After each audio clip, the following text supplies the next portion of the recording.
नमस्कार जय जगन्नाथ। आशा कर समस्ते भलरे थे। आज चल जानिबा मलबेरी उपरे किछि अमेजिंग फैक्ट्स। मलबेरी तो एक्चुअली गोटे एक्जोटिक फ्रूट जोटा विटामिन रिच फ्रूट्स भी आमे खाऊ। आउ एटा एक्चुअली ओडिशार कोरापुट रे बहुत फार्मिंग हुए। कहीं जानते यहीटार ये गछ गोटे एमती गछ यार कौन सी पार्ट नष्ट हुए फ्रूट तो खाऊ ही तापर यार जो लिव्स गुड़ाक सेरिकल्चर डिपार्टमेंट रे यूज हुए।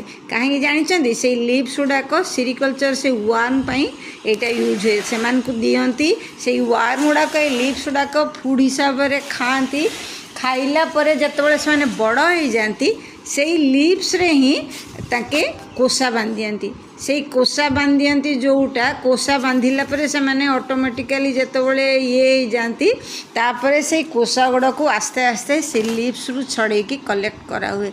एटा सेरिकल्चर पाए मोस्ट माने प्रोबेबली यूज हुए। एक्चुअली एटा कोठी मिलेनी कोरापुट रे ही।